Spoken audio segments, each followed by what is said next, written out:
If I ever lied to my teacher, I witnessed the backside of a ruler coming down hard and fast on my little white knuckles. That's a ruler. Yes, those were the good old days at Catholic school with Sister Mary Euphemia.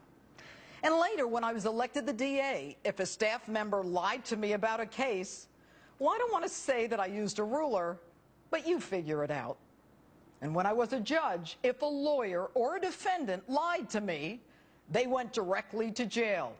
You've seen this one before.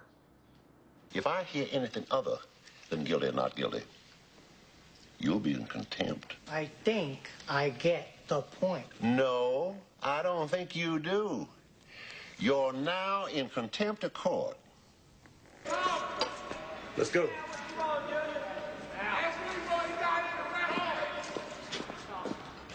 Truth is paramount. It is essential in an orderly society.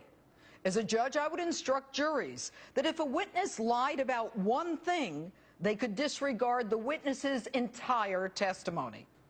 Hello and welcome to Justice. I'm Judge Jeanine Pirro. Thanks for joining us tonight.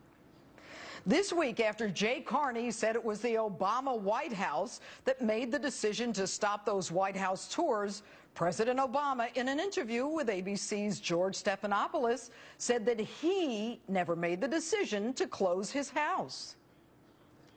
The White House made the decision that we would unfortunately have to temporarily suspend these tours. This was not a decision that went up to the White House, but what the Secret Service explained to us was that they're going to have to furlough some folks. And get this, after the president said it wasn't him and blamed the Secret Service, Carney still comes out and says that it was the Obama White House that made the call. The Secret Service made the decision about its budget and to withdraw personnel from tours. Right. And then you said we had to cancel the tours. It's our job to cancel the tours. They cannot cancel them. But it's not the first time the White House hasn't been totally honest with the American people. Just last week on the release of illegal aliens. As ICE made clear yesterday, the agency released these low-risk, non-criminal detainees under a less expensive form of monitoring. This step affected a few hundred detainees, as you know, out of the over 30,000 currently in ICE detention. And yet this week, the director of ICE testified before Congress it wasn't a few hundred. It was really over 2,200. I guess I wasn't wrong last week when I told you the same thing before the ICE director even admitted it. In the last 2 weeks, the Obama administration has opened its jails to release more than 2,000 criminal illegal aliens. That's what I said, 2,000 criminal illegal aliens. But maybe they're starting to see the light. Even Jay Carney admits watching Fox might better help the White House to get to the truth. I appreciate it. I just don't even, I'm not familiar with the story. I should have been watching Fox earlier. But that's politics, right? Now, though, the top law enforcement official in the nation would understand the importance of truth, right? The Justice Department, with Attorney General Eric Holder at its helm, wrote to Congress that the purchase and transport of over 2,000 assault weapons to the drug cartels in Mexico was done without its approval. And when the truth was told, Holder had to withdraw the letter, but then claimed he didn't know anything about Fast and Furious. I didn't know about Operation Fast and Furious until the beginning parts of 2011.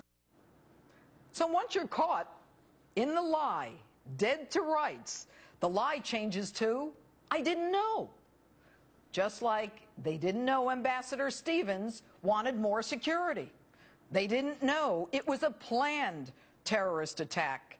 And they didn't have time during those 8 hours to protect our men on the ground.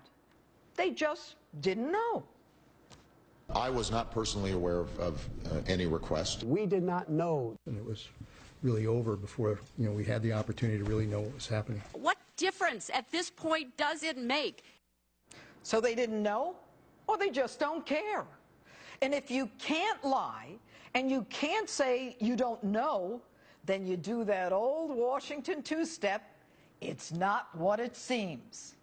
And by the way, If any of you are worried about the economy, don't worry. Be happy. There's no debt crisis either. We don't have an immediate crisis in terms of debt. In fact, for the next 10 years, it's going to be in a sustainable place. With all due respect, Mr. President, saddling our children and grandchildren with trillions of dollars of debt is a crisis. Maybe Sarah Palin said it best when she said earlier today at CPAC, Barack Obama promised the most transparent administration ever. Barack Obama, you lie. Sister Euphemia, if you're still out there and you still have that ruler, I've got somebody for you.